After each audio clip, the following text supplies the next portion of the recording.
अगर न कंस आसे लड़का कहीं तो अमिस आसन कोर तो यम कोर हेकना कुर्बान माज बगरवित अगर वह बालिंग आसन पर्दुक आसे एहतिमाम तो बाज़ाब्ते तौर एक खुद ज़्यादा कर करन सफ़र या त्रे करन सफ़र यकीनी तौर इसमें कोई हर्ज नहीं, कोई कबाहत नहीं है। ये सैनिस माशरस अंदर ये चीज़ आसे या ये चीज़ आसे फुकदान उस पतमिन माशर में दिवान लाभन तो यकीनी तौर फिर हम इस्लाम से दूर है। अब यकीनी तौर अगर कस आस न मैसर मर्द मौजूद क्या लेकिन सह आस कुर्बानी कर वाजिब आस तमिस कुर्बानी कर सह हेक बाज़ाब्ते तौर पर्दुक एहतिमाम करिथ कुर्बानी हुंद माज तकसीम करिथ उस पर कोई हर्ज नहीं है। फरमो कि कुर्बानी हंदिस जानवर सुंद गोडनुक खुन कतर जमीन पे वसन ब्रोट अल्लाह ताला कुर्बानी करन वल सिंदन गुनहन करान मगफिरत। आवाज़ और तस्वीर की दुनिया के दोस्तों को सोहेल मकबूल का प्यार भरा सलाम पेश हो। अस्सलाम वालेकुम। आप देख रहे हैं जम्मू कश्मीर के घर घर की आवाज़ कश्मीर ग्लोबल टाइम्स और कश्मीर ग्लोबल टाइम्स में आपका मेज़बान सोहेल मकबूल। जैसा कि आप ये बात बखूबी जानते हैं कि ईद उल अज़हा अब आ रही है और इसी के पेश नज़र हमारे साथ एक्सक्लूसिव बातचीत करने के लिए मौजूद है कारवानी इस्लामी इंटरनेशनल के बानी जनाब मौलाना डॉक्टर गुलाम रसूल हामिद साहब। आज इनसे जो है खासकर कुर्बानी की क्या कुछ लवाजमात है और किन पे ये वाजिब है इन्हीं से बातचीत करने की कोशिश करेंगे। अस्सलाम वालेकुम पीर साहब गर तो इस वेलकम करा पन्नस प्रोग्रामस मज तो सवाल रोज गडनुक सोन यो कि कुर्बानी कमिस पे वाजिब। वालेकुम रहमतुल्लाहि तआला बरकातहू। अल्लाह ताला थम तुज कोशिश पन्ने दरगाह में कबूल तो अल्लाह ताला करें अस तमामन ईद उल अज़हा किस रहमतस उम्मीदवार। यकीनी तौर ईद कुर्बानस मुतलिक इस प्रो नबी अलैहिस्सलातु वस्सलाम हुंद हुकुम अल्लाह ताला इस फरमावन इन्ना अतैना कल कौसर फसल्लि लिरब्बिका वन्हर। इदन अल्लाह ताला हजार हा कसीर तादादस मज नबी अलैहिस्सलातु वस्सलाम वाद करान बसा करे अता खैर कसीर तथ मज खैर कसीरस मज निमो हफ्ज कौसर तथ मज निमो तहन औलादन हज कसरत तथ मज निमो उम्मत कसरत तथ मज निमो इल्मच कसरत तथ मज निमो नीकियन हज कसरत। लेकिन ततन शरत ये थावन अल्लाह ताला दपन मेरे महबूब फसल्लि अख पर्चो तुम नमाज तो फसल्लि रब्बिका वन्हर बे कर्चो कुर्बानी। कुर्बानी मजन ति हजार हा अकसाम कुर्बानी हन अकली फिक्री फन्नी माली हजार हा कुर्बानी लेकिन इन मज बेमिसाल कुर्बानी अत वन ईद कुर्बान यह जन हज इब्राहिम अलैहिस्सलातु वस्सलाम सिंद वक्त ब्रोट तस नाट इब्राहिम सिंद वक्त पे तम ब्रोट तस लेकिन हज इब्राहिम अलैहिस्सलातु वस्सलाम सिंद वक्त पत गई कुर्बानी तथ अकिस सनतस अंदर यस जन अल्लाह ताला तो हज इब्राहिम सिंदिस तथ मामलस मज आई यथ मज तम हजार हा इम्तिहान कर तमिस तो सह द्राव हर इम्तिहानस मज कामयाब तो तिमन मज बोड़ इम्तिहान औलाद सज कुर्बानी। तो हज इस्माइल अलैहिस्सलातु वस्सलाम सज अलामती कुर्बानी सिम्बॉलिक कुर्बानी गई बाज़ाब्ते तौर पत इबादतस में शामिल तो अल्लाह ताला कर यह बाज़ाब्ते तौर नबी अलैहिस्सलातु वस्सलाम पत वदियत हुकुम करनस तुह करिव फसल्लि रब्बिका वन्हर तो तब आव ये नहर अत वनान यकीनी तौर वाजिब हर तमिस नफरस पे यमिस कुर्बानी हुंद जानवर मौजूद या हेनसुम ताकत आसे जरूरत के सामान खुद ज्यादा मिसाल के तौर पर गरस में खेन चन सोरी मौजूद पलव लागने खतर घर वगैरह फिर उसके पास ताकत है वो एक जानवर को खरीद सकता है।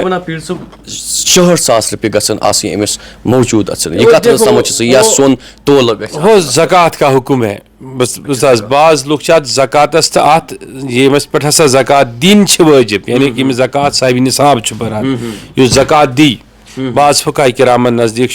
यकीनी तौर ये हुक्म आमुत कि बाज फुकाह फरमान युस हसा ज़कात दिनुक ताकत आसे थावान। लेकिन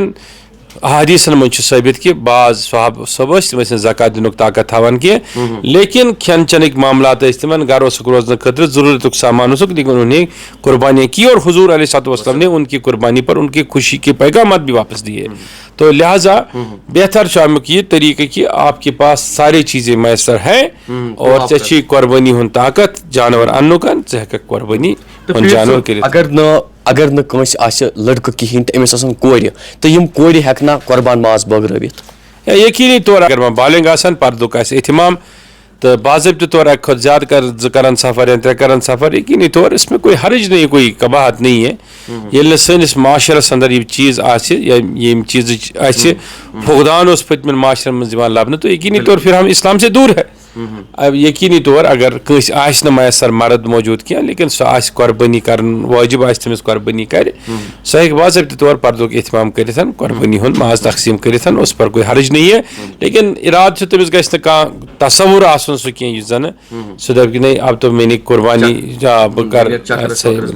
इसमें कोई हर्ज नहीं है। अगर न कह कुर्बानी हेके करिथ सह हेके कह सदका दिथ सदका शख पर मजूर गो सदका सह सदका नाफिला सदका वाजिबा इसके भी बहुत सारे अकसाम हैं। ब्या सदका गो दिवान माह रमजानस मज रोज़न हूँ सदका वो रोज़ों के लिए है उसका इसके साथ कोई ताल्लुक नहीं है। नाफिला वाजिबा वो भी अलग चीज़ है उसका इसके साथ कोई ताल्लुक नहीं है। अगर कह दपि बह दिम थोड़ा माल कंसी मिसाल बह दिम रपिस 10,000 5,000 2,000 अमि सत मे वस मे हो कुर्बानी नख यह कुर्बानी गछ तम सत अदा कह या सह जन दी अमि कुर्बानी बदल वारिया ज्यादा पोस बे कुन जुमरस मज लेकिन यह कुर्बानी गछ तम सत अदा कह तथ तमिस पन अख मजूर वो उसमें बाज़ाब्ते तौर उससे सवाब मिलेगा गुनाहों की मग़फ़िरत हो जाएगी खुदा की खुशनुदी हासिल करेगा। लेकिन ये जो है ये एक वाजिब शय है इसको वो अदा नहीं कर सकता। पीर साहब यह कुर्बानी हुन खास कर माज यह कसन हिस्सन मज हेको तकसीम कर। देखिए अगर इंसानस अयाल बोड़ आस कुर्बानी आसस लकड़ सह पन्निस योत अयालस तक खेवित चेवित इसमें कोई गुनाह नहीं है। लेकिन चूंकि सन्नत से नबी अलैहिस्सलाम तरजीह अत पे दिसमज बल्कि हदीस मुताबिक साबित ते हुजूर अलैहिस्सलाम कोर यह तकसीम ते तो यह अत पे फुक़हा किरामो उलमाए किरामो अख तरीक़ार बनोमुत कि कम से कम हसा गोसी 3 हिस्सन में तकसीम गछन कैसा गछ पन्निस अयालस त खेन कैसा गछ दिन पन्न रिश्तेदारन अहबाबन तो कैसा गछ पन्न हमसायन दिन तो बे गछ मफलूकुल हाल यम लोग तिमन तान त गछ वातनावन। लेकिन अतन कर इंतहाई दर्ज ज्यादती माज तुलान स्टोर कर थावान तम फ्रिजन मज फ्रीजरन मज थावान तम पे थावान यह वारिया ज्यादा पे रेत वादन खेवान करान वगैरह अच्छा ठीक अमुक बेहतरीन हाल तो मुशर्रफ हो कि आप इसको ज़बह करें जितना आपका अयाल खा सकता वो खाए और उसमें से आप एक अच्छी तादाद के अंदर आप मखलूकुल हाल का इंतखाब करें उन्हें आप बेच दीजिए पत पन रिश्तेदार नियरेस्ट डियर्स तुम यसान तिमन आप उनको दे सकते हैं। लेकिन यह रिवाज बनोमुत बदकिस्मती कि करान युथु कुर्बानी करान अब हमने ज़बह जानवर कर दिया पूजाओ अस निकरनो माज तो अम पे तुलान तो दपान दियो सा फलनिस नफरस फूल अमिस दीजिए यूता फूल क्या अम तुमुत युत फूल अच्छा ठीक ये एक मतलब गैर शरई अमल है आप पर कोई वाजिब और ज़रूरी नहीं है कि तुलक से चलिक कस नफरस माज बदल माजे वापस असल कि येम कोर सह गो तमिस यमिस कोर्मुत अब आप उसको वापस चुका कुर्बान माज कंस दित अमुक बेहतरीन मुशर्रफ अम सात तुम ज़बह करो तुम तुलो पन्निस अयालस तुम लगे तम पे अगर पन्न रिश्तेदार अहबाबन तुम थोड़ा तुम सूझो यम जन अमिक चनिस रिश्तस मज 50 नफर तम 500 मज 10 नफर कुर्बानी करने को ताकत थावान लेकिन 40 थावान कि आप 39 में दे सकते हैं। अमुक बोड़ हिस्स हेको तुम तुलिथ अम पे पन्न सोसाइटी मज पन्न अंद पक पन्निस गामस मज पन्न गाम नेबर पन्निस बस्ती मज इंतखाब करिथ 2 गरन 4 गरन हुंद मफलूकुल हाल आसन यमन ताकत आमन खेनस चनस सुम गुजार आमन ईद करनस गुजार क्या जरूरी तुम दियो तिमन 1 छटांग 50 ग्राम माज फुल 100 ग्राम माज फुल आप उनको 2 किलो 4 किलो दे सकते हैं तम सत तम खूब हेकन ईद मनत ब्याक नफर उस अमी सोसाइटी सह दी बे 4 गरीबन बे 8 गरीबन यह अमुक बिजाती कंसेप्ट अमूमन बनान खास कर 2 दोन हेको कुर्बान कर 2 बाद हेको कुर्बान कर कह 2 दोन आवर सह दपान बह कर कुर्बान लेकिन वह मकल टाइम यह कत नहीं तुम 3 दह किस शाम नमाज बराबर कर यह कुर्बानी कह 2 दोन कह कैद कह तुम हेको बराबर 3 दह कुर्बान कर इज्तिमाई जन कुर्बानी यह जायज़ कि ना यकीनी तौर इज्तिमाई कुर्बानी असल मिनासी मज अरबस मज दौरान हज तो वन मरकजी इज्तिमाई कुर्बानी अत कहीं शक लेकिन योतन ताल्लुक कुर्बानी करनुक असल मकसद कुर्बानी हंद किम कैफियत अगर अच्छो सत वुच इंसान तो इंसानस अमि सत दिलस अंदर तवहीद जान गसान हासिल तो ये बहुत बड़ी बात है कि इंसान अगर पन्ने अथ कर कुर्बानी पन्ने कर कुर्बानी वो बहुत बड़ी बात है। मिसाल तो जानवर हेव तुम मल घर कर जबह अच्छी बात है। अगर न तुम यम चीज़ मैसर कह तुम तथ बस्ती मज बसान ये तुम सा पन्निस गरस मज मुमकिन फ्लैट सिस्टम या बाकी चीज तो तुम अगर तत स्लॉटर हाउस मौजूद कुछ जाए तो हेकि तत कुर्बानी कर कह जरूरी कि तुम हेकि पन्ने घर कर अफजल अच्छा है आपके पास सबब चीज़ है वो अफजल है बह वो तुत लेकिन दोम सूरत कि तुम हेकि कुछ स्लॉटर हाउस मज कर अगर तत सबब सारी करने पाक पकीजगी हूँ ख्याल तथा सफाई सुथराई हूँ तो अच्छी बात है। त्रेम चीज़ होता है सवाल कुन इदारस मज कुर्बानी करने अत कह शरई ममानियत कह वन सोसाइटी मज वारिया लुक तिम मिसाल के तौर पर बड़ तादाद यह बसान पान यह रोजान दुबई मज यह रोजान अमेरिका मज यह रोजान लंडनस मज यह रोजान मुल्क कन मुख्तलिफ रियासतन मज अमिस निश बिल्कुल मुमकिन यह हे कुर्बानी कर मिसाल के तौर पर बह जान तिम इलाक यमन इलाकन मज लछस लुकस मज 4 लुक त नॉन वेज खाने वाल मतलब 4% 2% जहाँ 1 लाख की आबादी है लक्ष आबादी है लेकिन 1,000 नफर या 500 नफर तम जन नॉन वेज आसन खान वो भी लेकिन कुर्बानी करना चाहते वो कैसे करे तीन खुद शरीयतन जवाज बनोमुत बस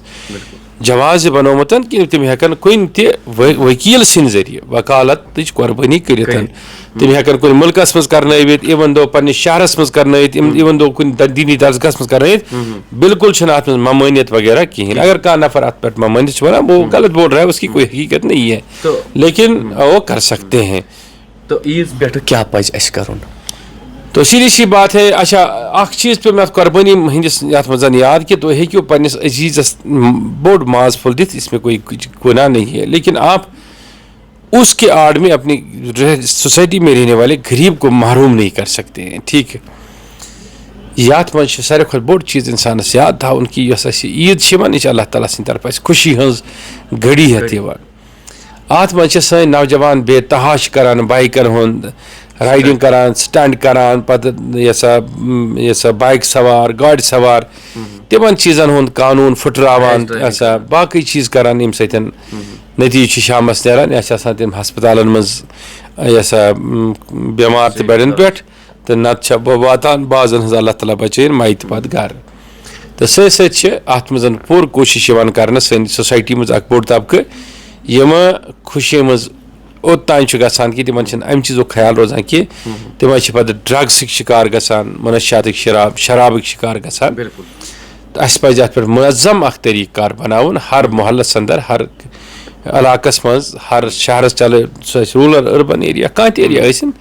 तो वहाँ बाज़ाब्ता तौर हमें इन चीज़ों पर नज़र रखनी चाहिए ताकि